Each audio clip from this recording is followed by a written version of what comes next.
Welcome to the Voices of SCSA. We are One Mic, Three Minds. I'm Keelan. I'm Peyton.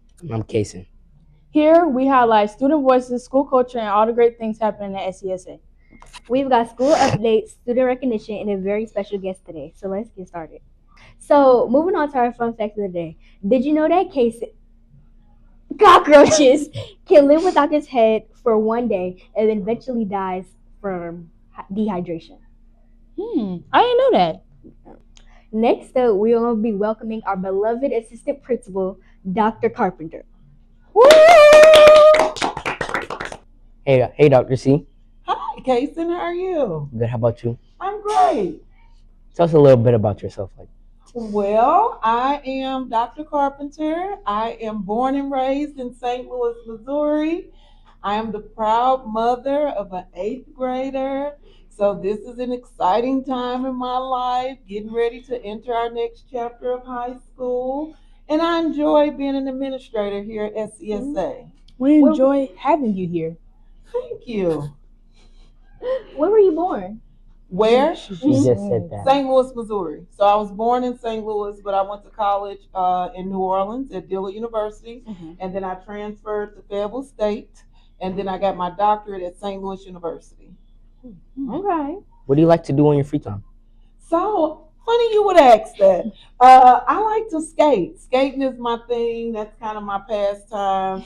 I've been roller skating since I was in probably kindergarten, and so it's kind of one of my things I like to do. Okay. What's one fun fact that your fellow students might find interesting about you?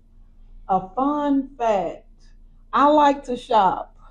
Don't I we like all? to catch a good sale. I like to go to the mall. I like just being in the mall, walking around the mall, people watching. So I've ran into students on the weekends, but for the most, a fun fact, I like to shop and I like to do TikToks too when I have time. We see you. We see you at homecoming. Okay. So, I might ask, who was the teacher that inspired you growing up? Wow. So I have two. I have many, but I'll just stick to two. So it was my first grade teacher, Miss Kalinowski. When I went into first grade, I was a grade level reader. My mom worked with me at home. I knew how to read, but I was shy. And Miss Kalinowski would call on me to read, and she recognized that I was shy. Not that I couldn't read aloud, but I was just shy. And so I could say the word the, and she would make a big deal. Oh my God, listen to how Mia reads. Wow. And so that built up my confidence. And now I don't mind being in front of a crowd. I don't mind reading in front of people because I know how to do it. So Miss Kalinowski was my first interaction with a teacher that just really like poured into me. And then the next one would be Miss Wallace. Miss Wallace was my fourth grade teacher. She was everything that a teacher you could imagine of. She came to school in suits every day. She wore red nail polish. She drank coffee in the morning, and she was a Delta. And Miss Wallace did not play. You went in Miss Wallace class, you knew your multiplication facts, you knew how to read, and you had your homework, and that was it. But those two ladies really shaped who I became as an educator, as an adult. Even through my college career, they kept up with me and checked in on me as I went through high school and college. So I really, and Miss Kalinowski is still alive today. Miss Wallace just died a couple of years ago, and I went to her funeral. And I'm still very close with her granddaughter, her daughter. But those kind of relationships, you hold on to, and you don't really cherish them until you are an adult and you look back on how people poured into you. Okay. Well, what's one message or advice you would want your students to hear from you? Get your education. No matter what's going on with AI, what the music's saying, what people around you are doing, you get your education because that's the one thing nobody can take from you, no matter what. My degrees that I have, no matter what happens tomorrow, I will always have my degrees, which means I can always be self-sufficient and support myself. So you get your education so that you can be self-sufficient, so that you can get out in this world, make a living for yourself, make a name for yourself, and have some kind of credentials behind your name. So you get your education. Amen. We know that you are in a sorority. Can you educate us on your Absolutely. I am a member of Delta Sigma Theta Sorority Incorporated. Ooh. And I have been a member 22 years. It is absolutely one of the best decisions I made in my life. I crossed in the year 2004 before some of you were born at Delta Xi, which is a chapter at Fayetteville State University. There, I have 30 sorority sisters, 30 line sisters on my line. And I know these ladies when we were in college, before we were parents, before we were wives, before we were in our careers, when we were just young ladies just growing up. And so to grow into adulthood, motherhood with my sorority sisters, it's just a feeling you just can't explain. Even if you grow up with siblings, having those sorority sisters, it just gives you a different kind of relationship with other young women. And we all have the common goal of wanting to do right by women, by our states, by our culture, by children. One of the thrusts of Delta Sigma Theta, it was evolved from during the women's suffrage time when women were fighting to vote. And so a collection of women came together and said, you know, we're going to march in DC. We need people to hear how important it is for people to vote. And so that was the inception of my organization in 1913. And we have continued this mission 113 years. We're still fighting for women's rights. We're still fighting for civil rights, for Black people rights, for people of all color. Delta is very involved in the communities. Yes, we step, we party, we done all that, but we also stand on business. We also try to make sure that we are doing our parts in our communities to make it better. I love that. So when you all go to college, you know what to do. I do. Is there a recent moment with student or staff that just made you proud and made you smile? Absolutely. I have those moments every day. When I see students engaging with each other in a respectful way, when I see students performing, showing their talents, being a part of this podcast is very proud for me. Just day-to-day interactions with kids, I leave here so filled and full. Because overall, 5th through 8th grade, these are amazing students with so many talents that I'm eager to see what the future holds for many of the students. But even thinking about the pep rally, the performances, recognizing the athletes, engaging with your peers, I just think we do a good job of taking care of each other here at SCSA. And I love to see when students are engaging with each other in the most appropriate ways. That makes my day. Okay, this is good to know. What is something that you think students misunderstand about you?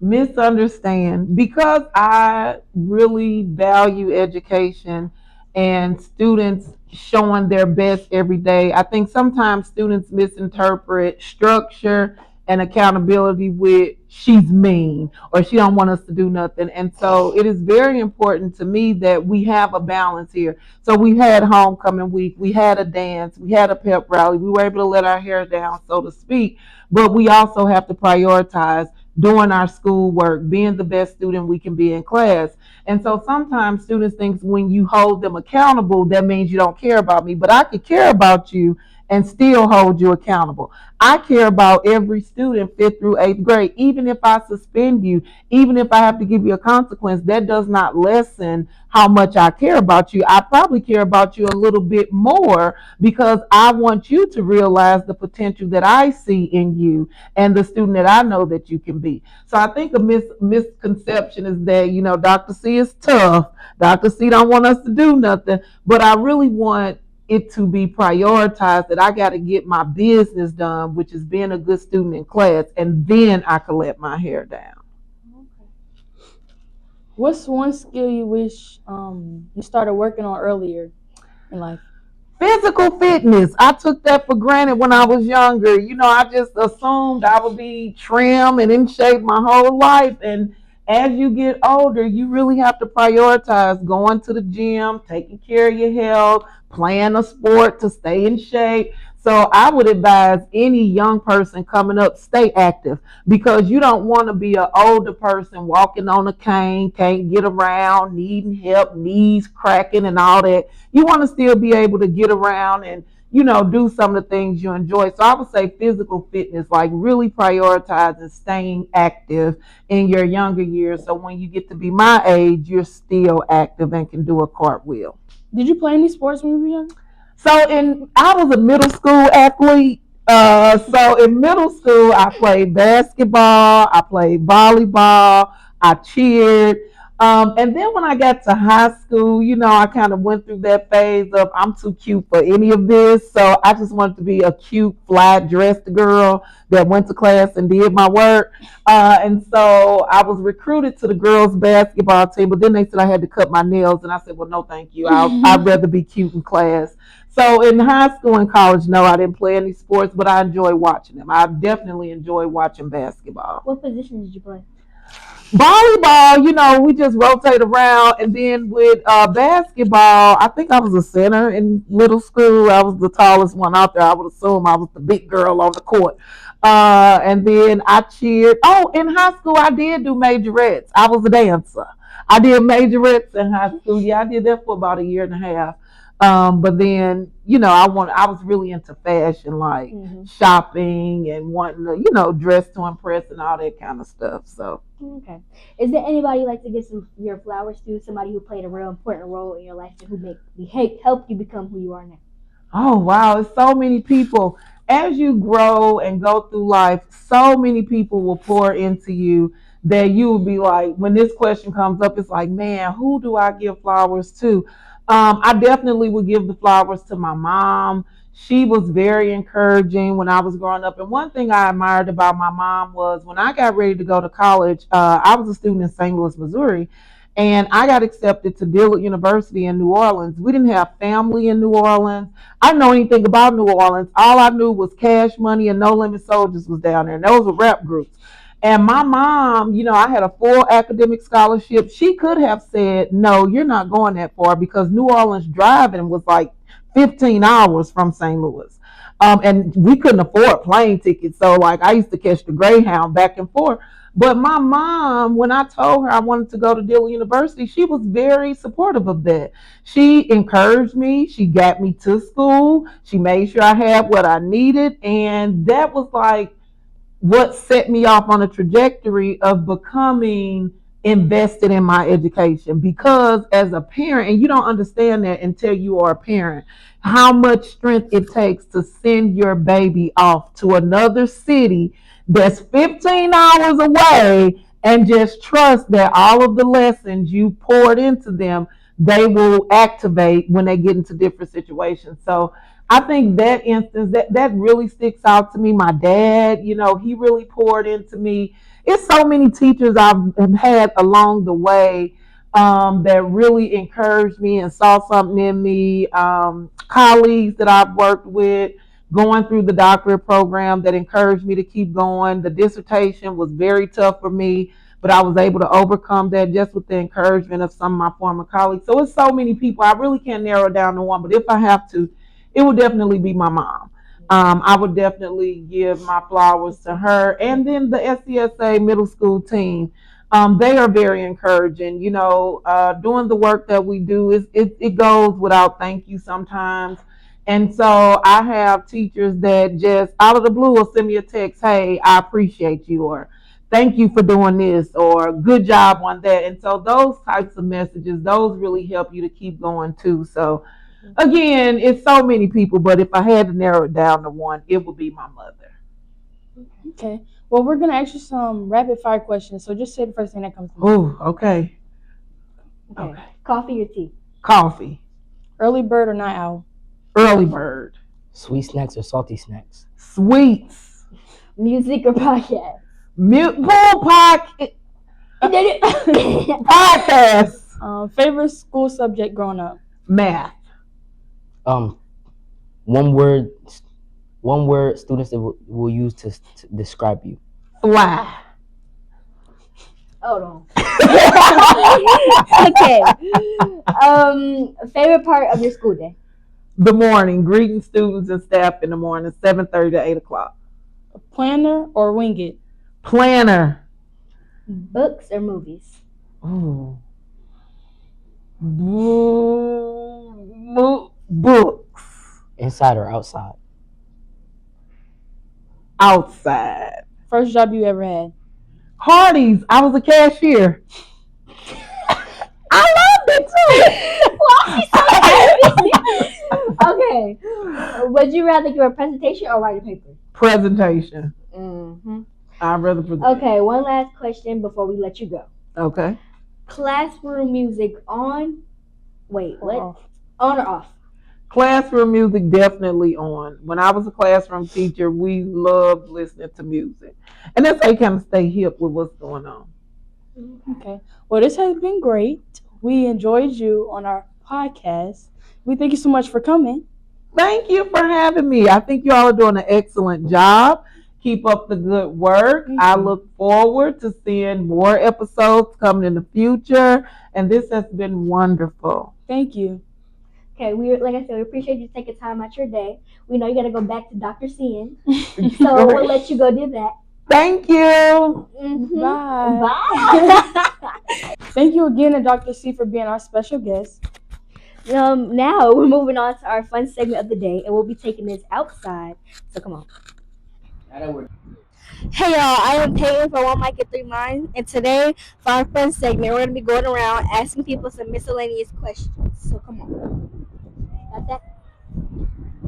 Roebuck, can you give us your best impression of Michelle? So rude, so nasty. I'm Kason from One Mic and Three Minds, and I'm interviewing Alex Miller. So, how you feel on the basketball season? I feel like we did decent. And I feel like we could have done better by just being disciplined. And yeah. Okay, y'all, we're here with Alex Xavier. So today, can you give us your favorite basketball player? Michael Jordan, Why is that? because he was really good and he made it to like the championship and won like 3 or 4 trophies. Okay. Hi guys, I'm Keelan from One Mic and Three Minds, and today we're interviewing Michaela. Now, Michaela, what's your favorite subject right now? Math. And is it because of Michelle? No, I just really love math. Thank you. Okay, today we're with Shayon. Today we're gonna ask Shayon, what was your favorite subject growing up? Thank you so much for asking. It was history. I am a huge history buff. I love U.S. history, especially African American, Black American history. Thank you. Kason back again. I got Mason Bursey and Zeri Nasante. How do you feel about football season, and how do you feel about track season coming? So with football season, I'm already the best of the game. So there's nothing to worry about, I feel like it's a good season. I feel like I'm locked in, all that other stuff. My name is Peyton. Once again, here at One Mic and Three Minds. Today, I'm going to be interviewing my best friend, Kenny. Kenny, say hi. Hi. Okay, Kenny, what was your favorite subject growing up? Lunch. Hi, I'm Keelan. We're here again, and I'm with Jordan. Jordan, may I ask you a question? Sure. How do you feel about tonight's talent show? I know you're going to be in it singing. How do you feel? I'm a little scared, but otherwise I'm excited. I'm excited for you. Thank you. Now it's time for our teacher shout-outs for staff recognized students who are setting the standard at SCSA. This shout out comes from Ms. Davis. She would like to recognize Ramal Hardy for academic effort and improvement. Ms. Davis says, I am incredibly proud of you, Ramal. Keep working hard to improve your science grades. The possibilities are endless. Our next shout out comes from Coach Pulley. He would like to recognize DJ Hawkins for having a positive attitude and leadership. Coach Pulley says, DJ, keep being you and never change.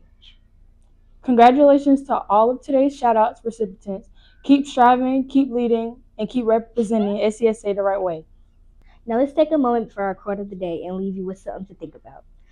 Today's quote is, the knowledge isn't free and you have to pay attention. Well, since this episode is ending, we want you to know that this podcast is run by students for students. by students for students with the support from our community. If you're a local business, organization, or family interested in supporting our podcast, we'll love to partner up with you. All sponsorships and donations help support student leadership equipment and future podcast projects. Thanks for listening. We'll catch you next time. This is One Mic And Three Minds signing off.